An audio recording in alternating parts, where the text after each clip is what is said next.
the Weedsman Podcast. ChristopherMedia.net. Look in your home. Look in your office. Look in your home office. Everywhere you turn, there's so much smart. At Capella University, we think education should be smart too. Our game-changing FlexPath format puts you in control of your master's degree, so you can learn how, when, and where you want. Smart, huh? Yeah, we think so too. So if you want to take the next step in your career, make Capella your first step. Visit capella.edu to learn more. Capella University. Don't just learn smarter. If you look around, you'll see the world can be pretty smart. Okay, very smart. At Capella University, we think education should be smart too. That's why we're reshaping online learning with our FlexPath format. You can set your own deadlines, take classes at your own pace, even leverage your previous experience to move faster. So when it comes to earning your bachelor's degree, you know what kind of choice to make. A smart one. Visit capella.edu to learn more. Capella University. Don't just learn smarter. ChristopherMedia.net. Hey, what's going on? Hey, what are you guys up to? Oh, a little weed, you know. It's the Weedsman Podcast Nugget.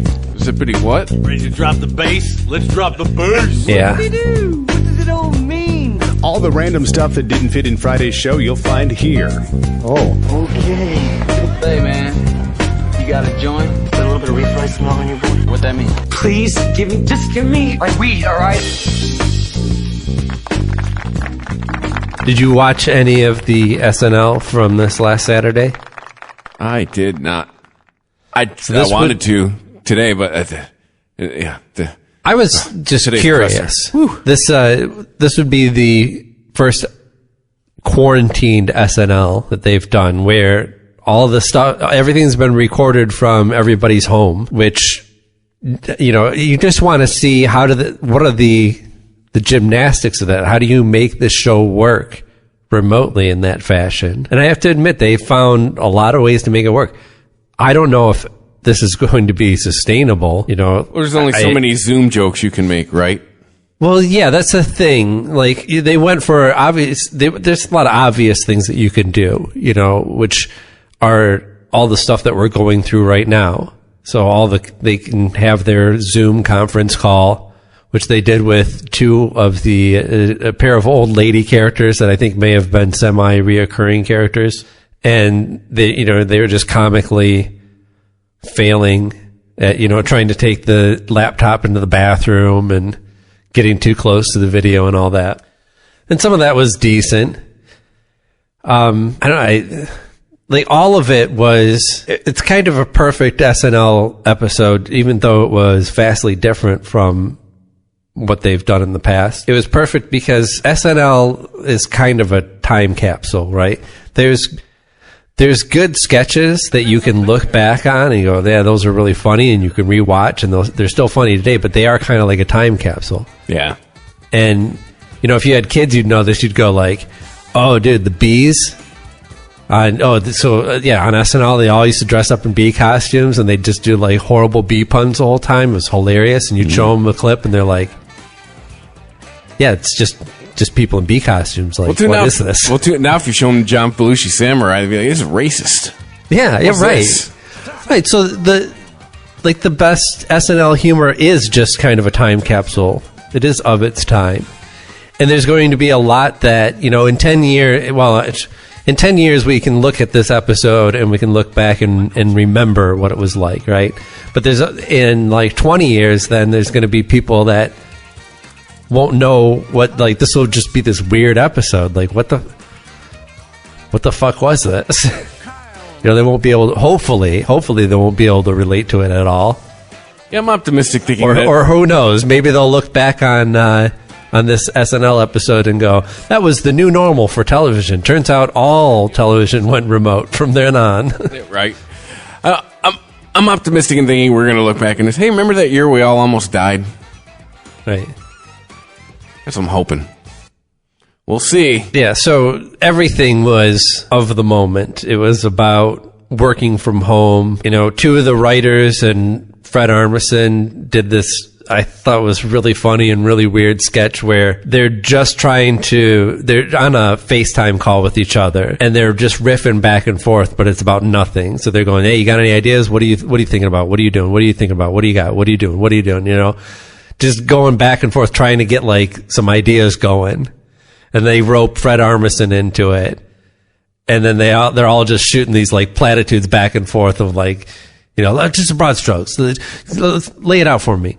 And finally, at the end of it, while they're doing this, they're like remixing it and like doing these loops and everything and making a whole song out of it and making this whole like sketch out of it. And then at the end, they're like, hey, well, I got an idea. What if this is it? What if the whole sketch is just us trying to come up with shit? It's just a completely meta joke about being a writer for SNL.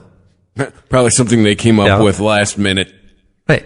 And yeah, I mean, most of these, like, none of this was their best material. It just works in the moment so well. Were they able to do Weekend Update? Weekend Update was one of the best parts of it, honestly. And it was just, you know, the two hosts, Colin and is it Michael? Yes. Yeah.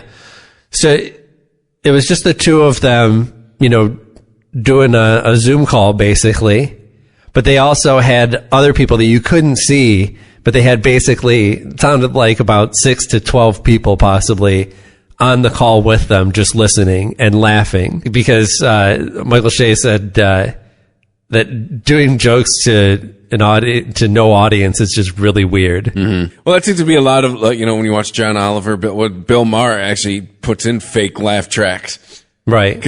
Well, it's different. Like, if you're doing sketch comedy, that makes it like, you can take the laugh track out of sketch comedy and it still holds up. If you stripped out the laugh track of a Kids in the Hall sketch, I'd still find it just as funny. Yeah. It doesn't affect them at all. As a matter of fact, the ones that you know are filmed that have a laugh track in are kind of weird.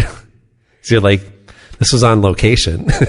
Now, did Tom Hanks allude to the fact that he had the corona? Oh, yeah. He was the host.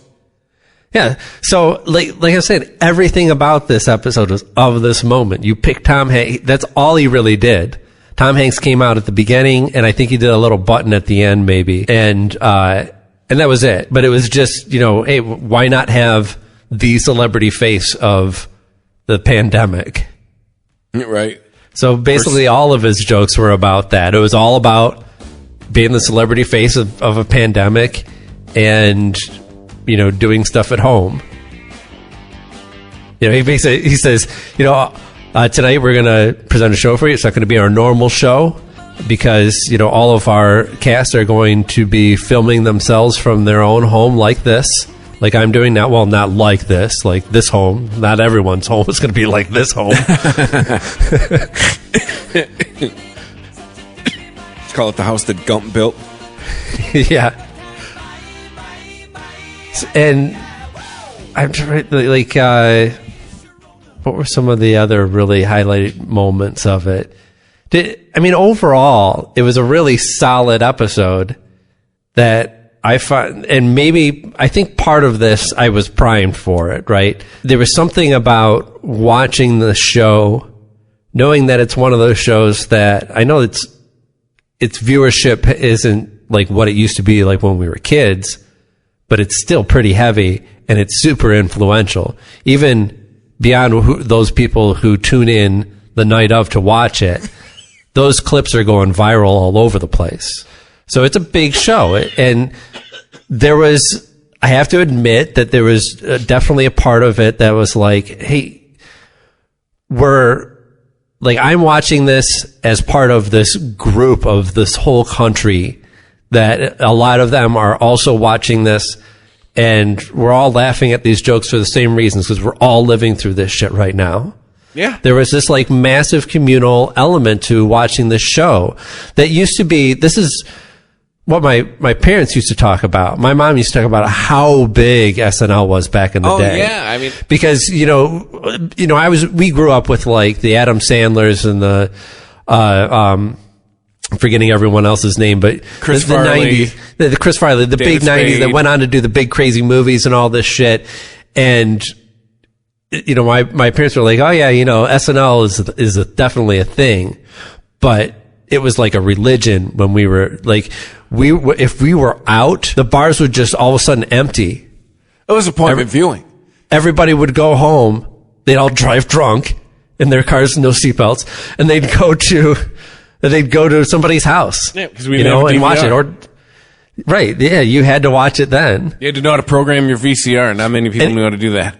And even though we don't have to all tune in and we can choose when we consume our media now, there's still that definite aspect of it. There's not a lot of shows like, there's big shows and you can go online and find, people to talk about any show that are passionate about it. But there's not a lot of shows that have this type of viewership, this massive viewership. And so I think there was an element of that.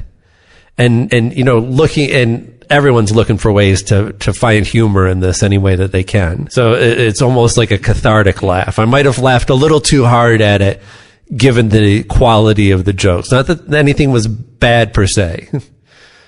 But again, if I watch this episode a couple years from now, I imagine I would chuckle at it and remember what it was like at that time, but not find it gut-bustingly hilarious like I did when I watched it today. But that's the best we could do the is Chris best part Martin. of SNL, isn't it? What's that? The best we could do is Chris Martin for the musical guest. You know what? Okay, so musical guest Chris Martin playing a Bob Dylan song. It was not only what they had for SNL as their musical segment, but also what I expect to be announced when I enter hell. Like that is my own personal hell, is I'm chained to a rock and Chris Martin sings Bob Dylan songs. Shelter from the Rain, I think it's called. And I went to skip through, so I hit the fast forward button, because like any musical act on SNL, I'm going to skip past anyway. But I skipped forward, and then it didn't want to go forward again. So I was just watching the video, and I watched about 10 seconds of it while I was waiting for my computer to catch up with whatever the fuck was going on. And I was like, oh, he sounds nice. And I'm listening to it and going, hey, Chris Martin's got a really good voice, and he knows how to use it. Like he knows really how to use his instrument. He is a professional in that aspect. I just don't like the music he makes. That's all. And I'm also not a really big Bob Dylan fan. But Bob Dylan is a good songwriter, and he knows how to turn a phrase. He just doesn't always turn the right phrases for me. But so I was listening to him, like, what, let me give him a fair shake. So I go back, I skip back, and I watch the whole performance from beginning to end. It was wonderful. It was really moving. It was a beautiful song. It's simple. It was elegant. I was really moved by it. I was surprised how much I was moved. And again, maybe I'm just primed, but hey, if it moves you, then it works. That's what art is. This was successful art overall. Oh, and then the button at the end of the show, they did, is it Hal Hartley? I think it was the longtime musical director for SNL, and he passed away this week. And so they had a tribute to him. Whoa, I haven't seen Tom Hanks in a while. Holy shit. Yeah. Oh, he shaved his head for a part, so he looks older than, he looks, I know, it's a bad time to be, like, putting him on TV. Everyone wants to say, hey, we want to see Tom Hanks healthy, and oh my God, does he have fucking cancer? What's going on? Why is he 82 now? What happened?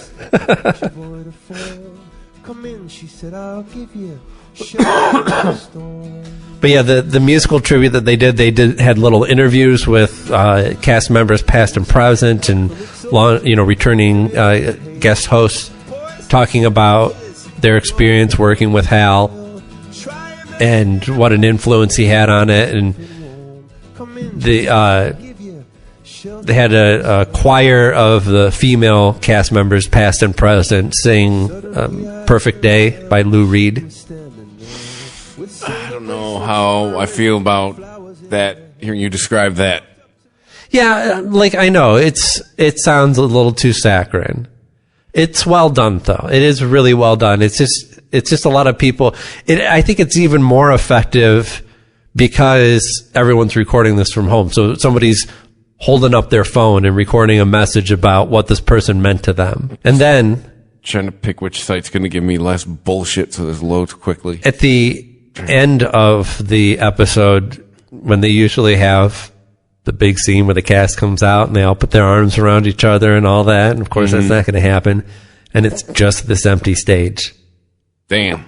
And they kind of really slowly pull back from it. I just sat there and watched it, and it just kind of sunk in. Quality, and so they need to be scored more like a movie. Yeah. Let's get to Lou Reed. Great man, great person. Yeah, it wasn't. The live thing is what's really exciting to me. It's cool. I mean, it's an amazing gig. Oh, such a perfect day. You just keep me hanging. It's good as it can. I mean, none of these people are like super professional singers, and they're all singing into the microphones on their laptops and being mixed over a Zoom call. So, what do you? And this was always the funniest dude. And no, it sounds like his. that he will be very. I'm a stickler for arrangements, so it sounds like they kept the. Yeah, they didn't fuck with it. They went with the original arrangement. Like, if you want to lose me, song. fuck with the arrangement. And they do have. There's a picture. I don't know the connection, but there's definitely a picture of Hal with his arm around Lou Reed in there. So I think that song was picked because there is a special connection there. It wasn't, just this is a cool kind of indie song that it'll be appropriate. The live thing is what's really exciting to me. It's cool. But they don't show I mean, the whole it's song. an amazing gig. Just the hook. Yeah. Well, I mean, like they can cut all the stuff about feeding ducks or whatever the fuck he's doing. Like the rest of the lyrics are just nonsense. That's the best part of it. Lou Reed, well, yeah, but Lou Reed has really effective choruses and just nonsense verses usually. Yeah, it's true. So other than that, it was a lot of just cast members filming themselves in their homes. So they probably just filmed a shit ton of raw footage, sent it off, and they'd produce it. So you got to have your gamer streamer, right? Yeah. So I can't remember his name, but he plays this guy. He's like, I'm going to get on. I heard Call of Duty is pretty hardcore, but we'll see if it's all that. And he just gets laid out like constantly, is getting wasted by other players left and right. And it's just him like yelling at his mom and throwing his controller. And there was I don't know if this might be a reoccurring character, but a YouTuber that reviews movies that was pretty funny. So it was a lot of humor using the device that they had. Yeah, they did it. They fucked out the premise of everything that remote and streaming for this one episode. That's why I don't know if how much juice this has, how much staying power this has. Right. I think I was expecting them to maybe try and push it a little further, and maybe they do. Maybe this was the kind of test case, and let's go with the things that we know are going to work, right? Instead of trying to actually sync up a piece of let's put three people in a situation and have them dialogue with each other, and we'll just have it filmed in different locations and try and make it work. Basically, it would be like instead of having the whole set dressing, they do like what they would do on Kids in the Hall sometimes, where they would just come out to a bare stage and do their sketch, and leave, and the audience would just have to imagine the rest of it. Oh, Kids in the Hall. What was Scott's, what was the gay bar owner, the really flamboyant one? He would just Buddy. sit on the stool. Yeah, Buddy. Buddy Love. Oh, Buddy. And Buddy was just like, was just him on a black stage in a stool. Wait, no. Is it like monologuing. Buddy Love's the Nutty Professor. And What? And Buddy Ryan is a football coach. The fuck was his... I'm trying to remember what his name was.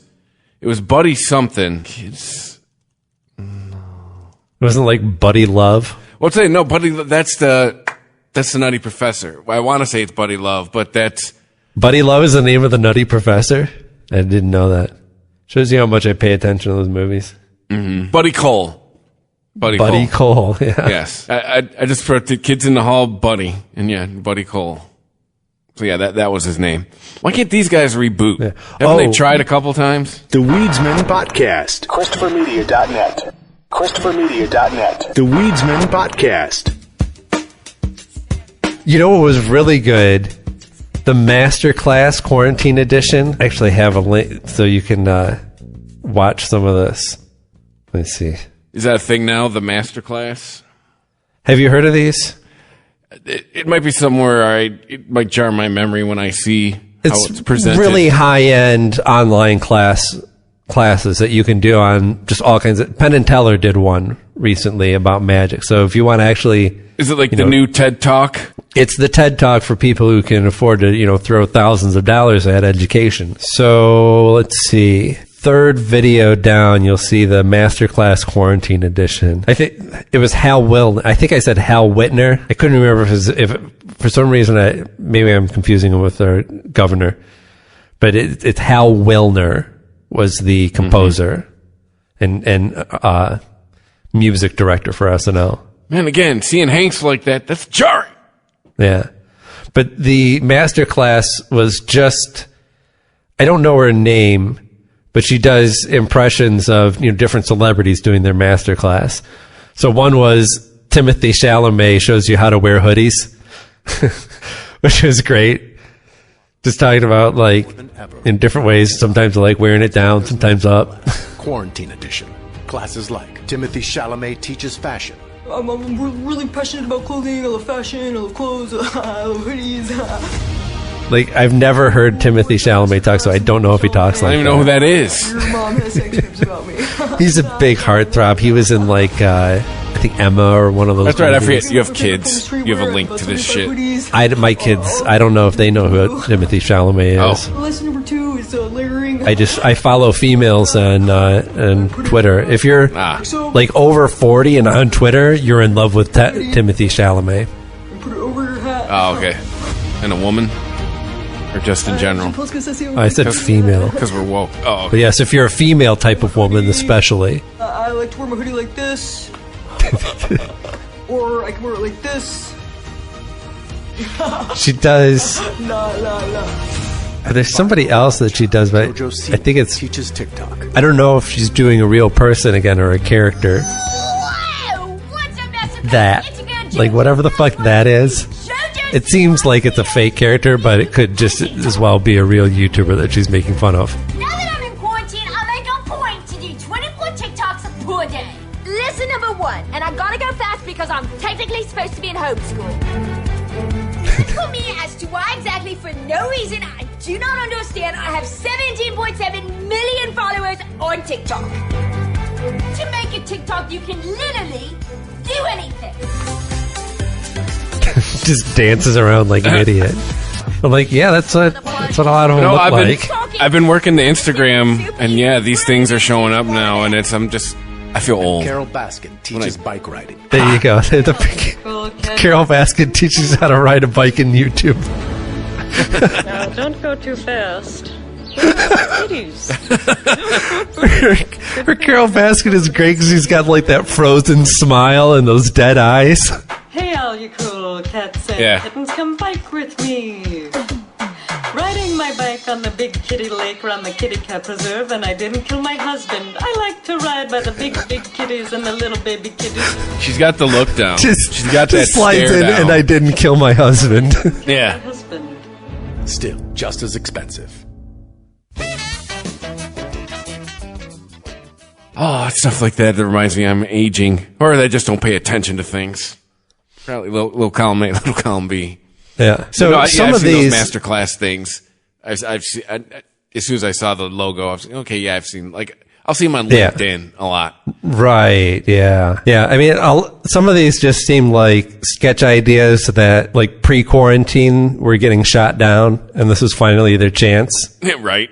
My Timothy Chalamet masterclass sketch is going to kill now. Well, and I think it works. I think that sketch would work in any situation. It's not a quarantine specific.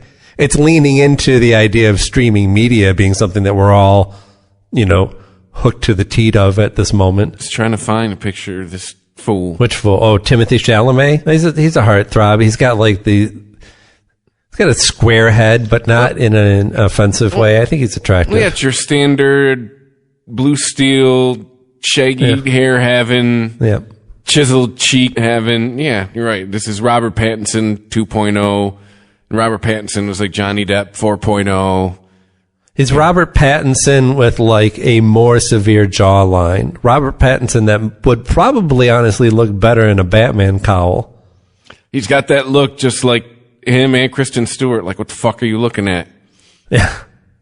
Can't you look at the camera dead on? Every picture of this tool, he is not looking at the camera. He's looking at something else. His look says, why don't you show motion?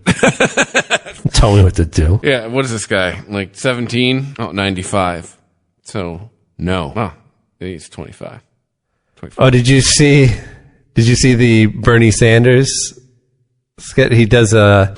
Oh, yeah, didn't they trot Larry David out one last time to be Bernie Sanders? Yeah, Larry David plays Bernie Sanders, and he has his final message for his supporters. It's first of all, what the hell happened? That one's rather short and really good. I just sent you a link for it. Well, because it's really not much acting for Larry David. It's just dressing up like him. He just has to push his voice a little bit. Yeah. He already kind of does that anyway. He kind of gets into that You're character. Already an old Jew, so you've got that. And he's his cousin. Oh, really? Yeah, they're cousins. They're actually... Oh, no shit. Identical cousins. And now a message from Senator Bernie Sanders. Hello, America. It's me, Bernie Sanders. Always a bridesmaid, never the Democratic nominee. Because of the stress of the campaign and the coronavirus, I've lost a lot of hair on top, which I don't think is coming back. He's not even changing his voice. He's just changing his cadence. Yeah. As you know, I have suspended my presidential campaign. People have been very nice, asking how I'm doing, if I have enough toilet paper. Please. I'm a 78-year-old man living in Vermont. I have a whole room full of toilet paper. And by the way, he's dialing up the New York Jew a little bit. I'm talking prison GP. But I digress. I know a lot of you have questions.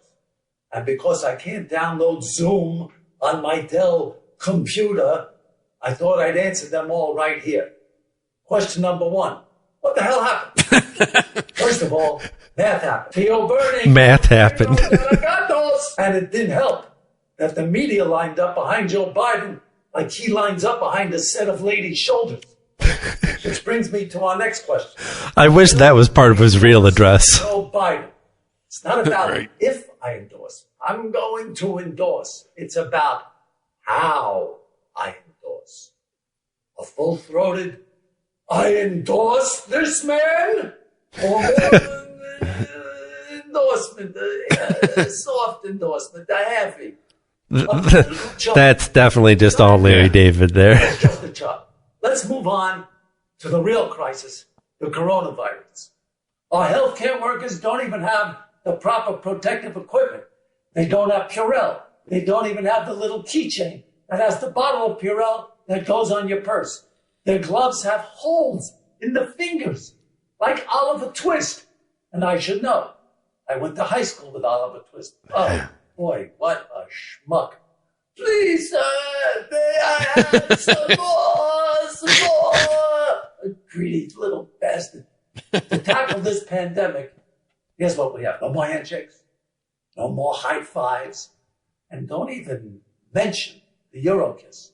The only greeting we need is the half wave. It's 50%.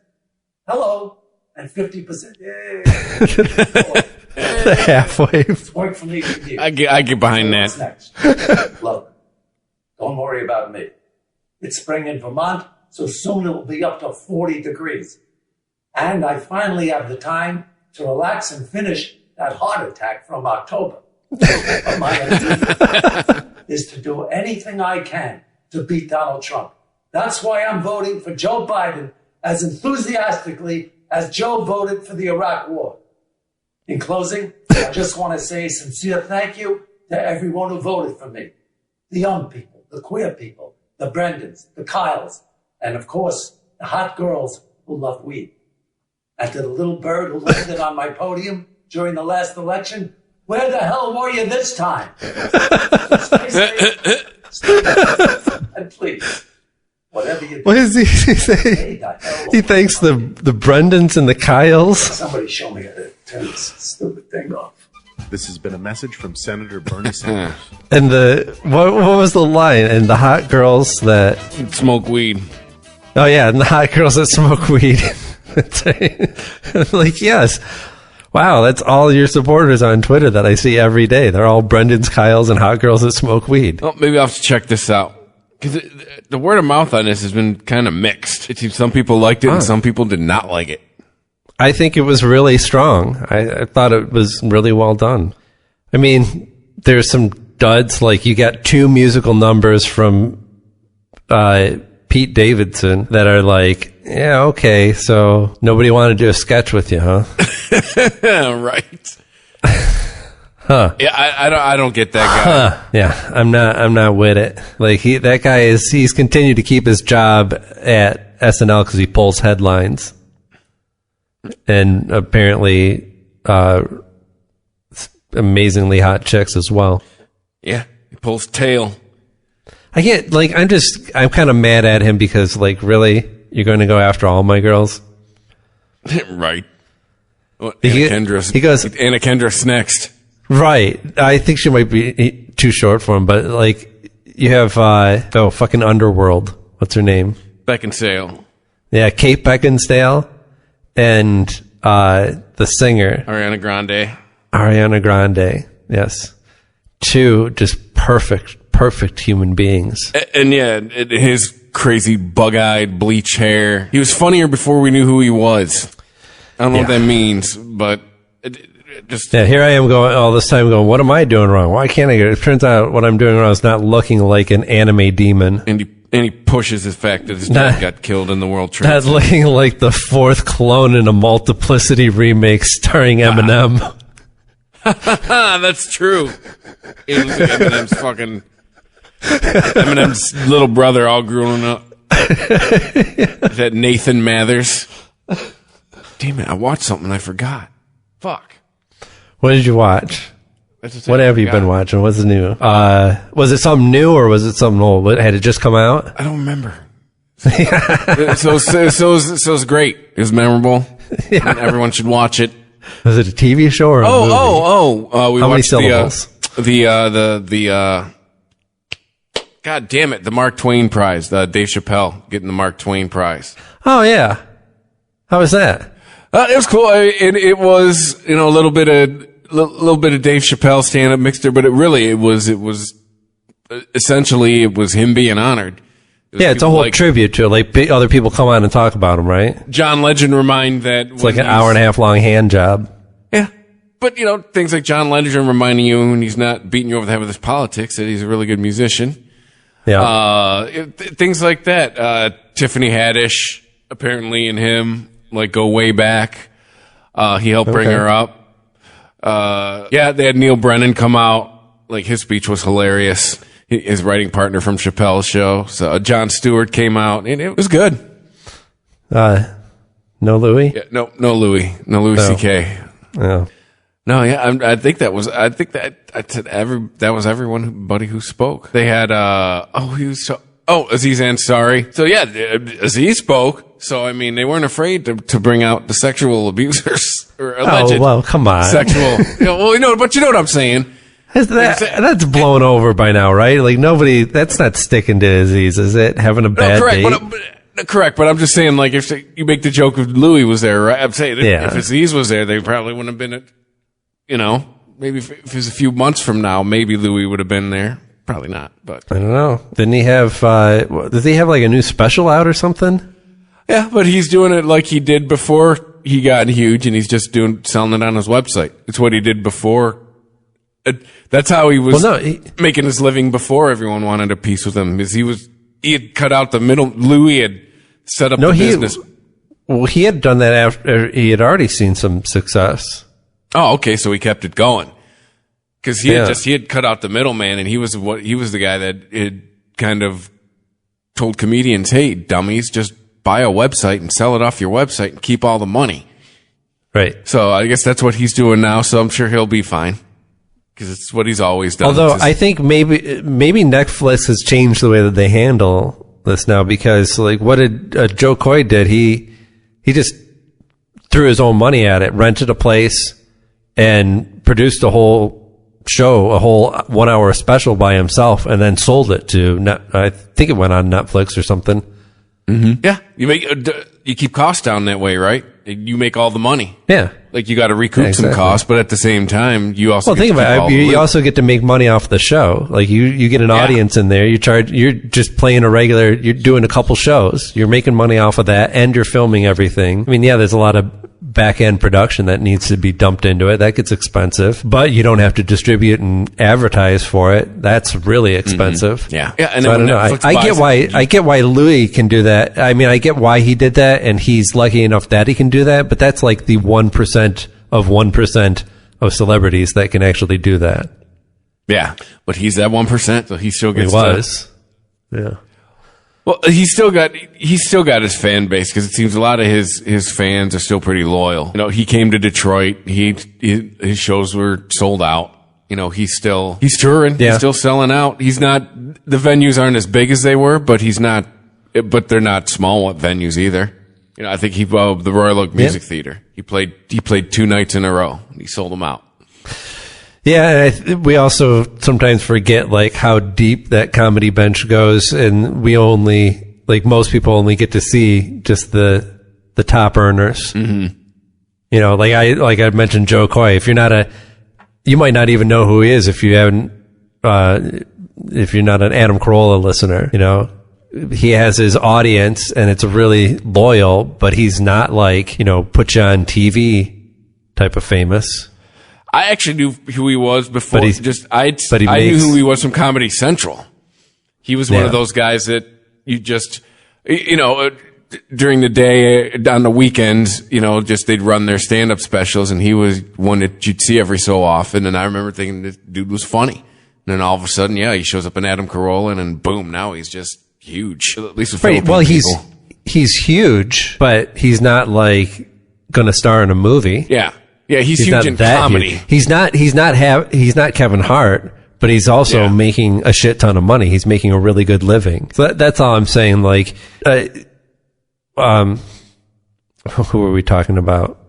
Like, he'll sell out the Forum. He's not selling out the Staples Center. Right. So, but Louis C.K., there's a lot of room for him to go. Louis C.K. can quote unquote go away as far as most of the U.S. is concerned. And he can still sell out small clubs, sell stuff on his own, you know, have a loyal following, and probably make a really great living. Yeah, he could still blow into town. He'll never get above like Joe Coy level again. That's what I'm predicting. I mean, sure, maybe there's some really actual comeback for him, but Dice is probably a better example, right? Dice came out, took the world by surprise with his outrageous comedy stylings. And then the world got all PC on him, and Dice stayed the same way, and so Dice had to go away. And, you know, he basically got booed off the stage. Well, actually, he wouldn't get booed off the stage. They tried to boo him off the stage. He said, like, fuck you, this is my stage. You're going to sit here and listen to my fucking nursery rhymes. You paid. Who's the joke on? Right. So, you know, and Dice, he's had his comebacks, but they haven't been big. You know, he had, I think it was an HBO show. I watched the first season of it. It was fun. It was an entertaining show, but I just find Dice to be a fun personality. I think he's a funny guy. But this way, though, we're not going to be seeing a story about Dice is now bagging groceries at a ShopRite in New Jersey. We're not going to see Dice bagging groceries, and we're not also going to see, you know, Dice plays Charlton Heston in a biopic. Well, yeah, Dice isn't playing Madison Square Garden anytime soon. Yeah. Well, Dice will roll in the town. Dice will do all right. Louis C.K. will roll into town, and Louis C.K. will do all right.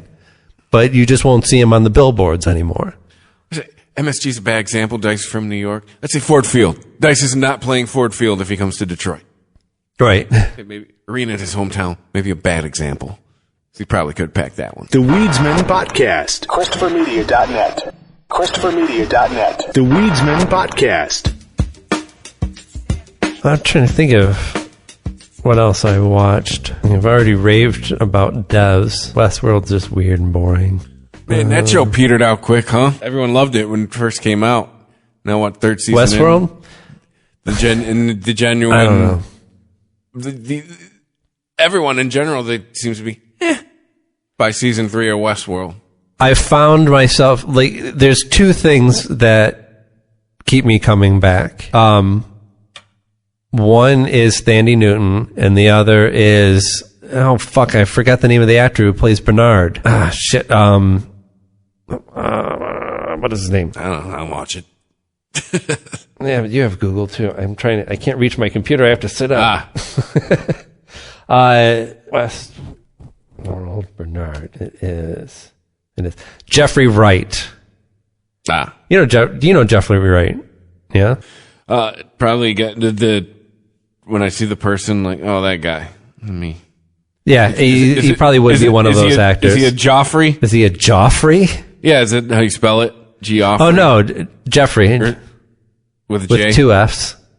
Okay. Not with 1 F, like in the Pixies song. Yeah, there's a Pixies song. Jeffrey with 1 F, Jeffrey.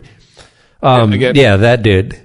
Yeah. So he and Thandie Newton are just fantastic. And this show, the writers really lean into that. They give them so much to do, and it's just a pleasure to watch them work. You're not getting it in the context of like a really cohesive story. So it's more almost like a sporting event. It's like watching a really good athlete just practice, right? And just wonder, like, oh my God, look at the reach on that guy, or look at how fast he can run, you know? Other than that, I mean, the show, it looks great, but it's just a fucking hot mess. And it's got other competent actors that are on the show. You know, what's her name that plays Dolores, is good. They're constantly like, it seems like the only direction they give her is less. Okay, do that, but just less. Like, can you just not react at all? Like, if you've seen Twilight. Oh, Evan Rachel Wood? Kind of like that, but with your mouth.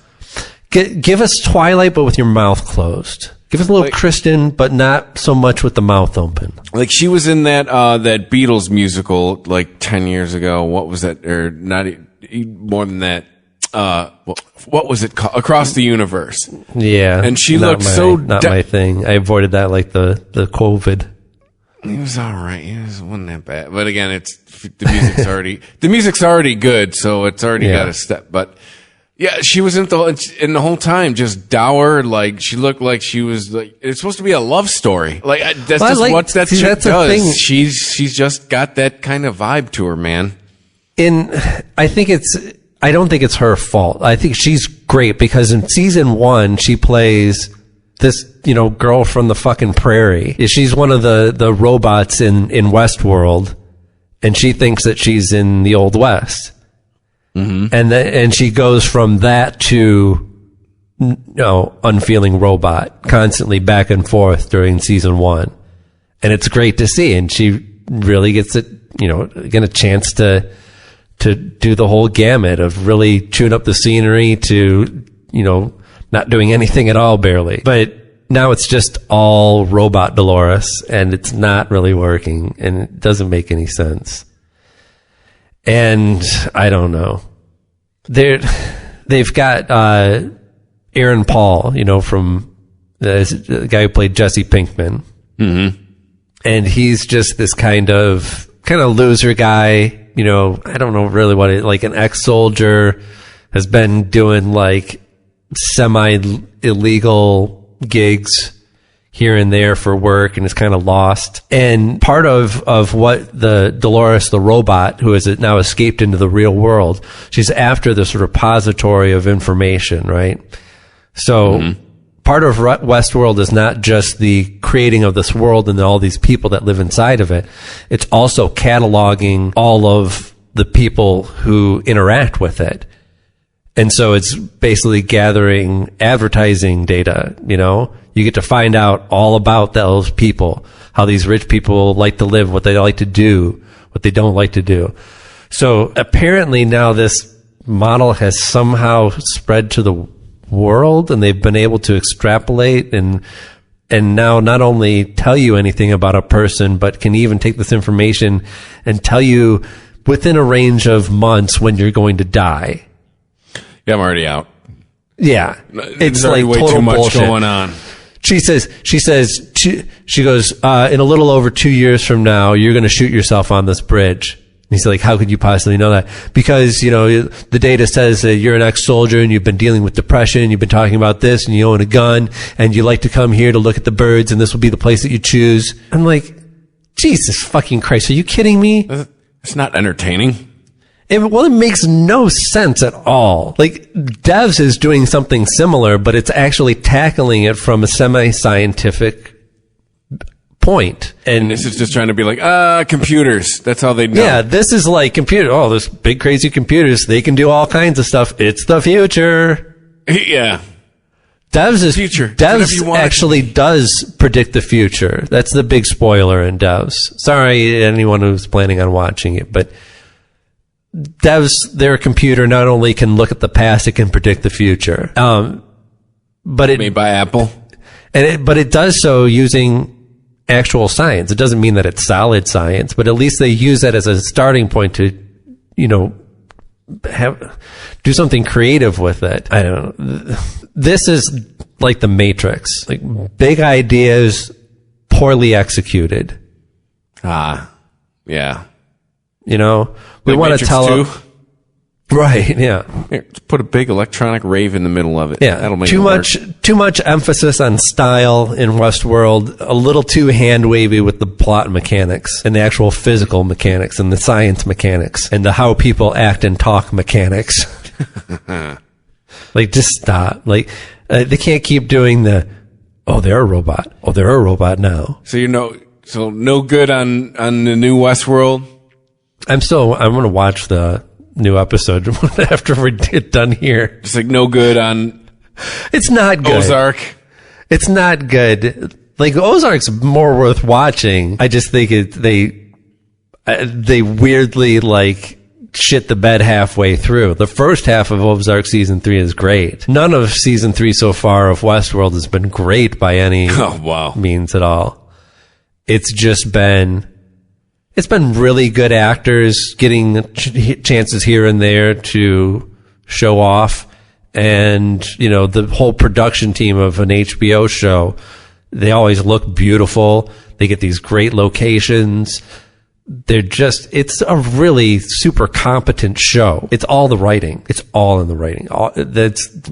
Every aspect that show fails on is in that writer's room. All right. So, I know the Nolan name gets a long leash in Hollywood, but you might want to reel them in every once in a while, because left to their own devices, they just drift off in space. Directors, artists, yeah. Producers, yeah. Well, people start, it's got to give them some parameters. We're musicians. We've seen it in musicians all the time, right? Yeah, musicians go unchecked. You end up getting right. Who listens to Tom York's solo album? Yeah, exactly. And while it has its place and its kitschiness in the culture, but what is it the Flaming Lips, where you have to start them all at the same... The Zyreka album, yeah. Yeah. A little too high concept for practicality. Yeah, I'm sure the label that people who put up all the money to make that feel real good about the investment in that one. Yeah, they were probably at first Flaming Lips, we want to do a 4-disc box set. And they're like, great, we love it. Let's do it. Let's just shock the world. We'll do a whole 4 albums of Flaming Lips material all at once. It'll be amazing. Yeah, but here's the thing. Yeah. The music's all going to be on separate discs. Yeah, that's how CDs work. Yeah. What, do you expect people to play them together? Yes. Different songs, different discs. That's how. What, you expect us to put the left channel on one disc and the right channel on the other disc? Yeah. Yeah, that's kind of the idea. Oh, what have we done? How can we cancel this contract? Yeah. Yeah. And also for our writer, we're going to need a giant hamster ball, lots of animal costumes. Football helmet full of college cheese. Yes. Because why not? and a video rig to film the drummer backstage while we all play front stage on the actual stage, and then a huge projector to project the image of the drummer who is backstage drumming. Yeah. I don't know why they did that on the tour that I saw him at the Majestic, but they did. I think it was just like, hey, nobody pays attention to the drummer back there. What if we just projected him on a huge screen instead of put him on the stage? Yeah, then people have to pay attention to him. That's all they see. That's going to be the future, though. They were ahead of the times. That's going to be the future of COVID concerts. Everyone's going to go gather together to watch a giant screen. We'll get into this next show, but I think I saw something because I don't know all the information. I think I saw something. Live Nation might be saying no concerts till fall of next year. Yeah. Crazy. I would feel bad if I didn't hate Live Nation so much. But, there's also the artists that are losing out on money. But I hope that they would find other ways to make money that don't involve Live Nation. Well, like right now, I feel bad for anything. Or Ticketmaster, like we forgot. Well, just anything that involves a crowd getting together for you to sustain your living. Like I feel like if you do stand up, if you're in a band, anything like that, like, man, you got some rough times ahead. Yep. Like my witch burning business has just gone through the floor. I'm going to have to. I'm bankrupt. Yeah. Like, what am I going to do with all these stakes and pitchforks? Oh, just wait. We'll need them for something, for a mob to round up. Yeah. Hey, you're all laughing at me now, but wait till Frankenstein shows up in your town. Then what do you do? Yeah, oh no, you could take him to Lansing. You got to come to me. I've got the pitchforks. Take him up to Lansing for the protest against Whitmer. That's right. Here you go, guys. I brought the pitchforks. They should. I hope they should show up with pitchforks and torches. Try and chase her out of the Capitol. She's at home going like, what are these fools doing? I don't live in that building. Where?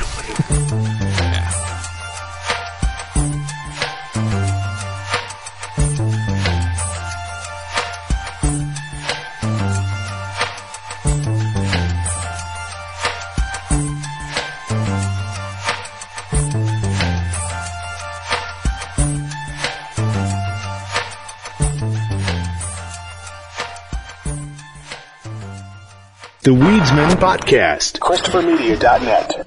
Of all the streaming services out there, only one is different. Discovery Plus. It's the greatest collection of real-life entertainment on the planet. 55,000 episodes of food, love, true crime, home, from networks like TLC, HGTV, and tons more. Yes! With stars like Chip and Jo, an exclusive new series from 90 Day Fiancé, all in one place. Bam! Discovery Plus. Stream now. Stream what you love. ChristopherMedia.net. If you like this show, please tell a friend. Please make sure to rate and comment on all your favorite Christopher Media shows. Please follow us on Twitter and like and share us on Facebook. You can subscribe to all ChristopherMedia.net shows for free on ChristopherMedia.net. Thank you for listening, and thank you for visiting ChristopherMedia.net. Thank you for visiting ChristopherMedia.net.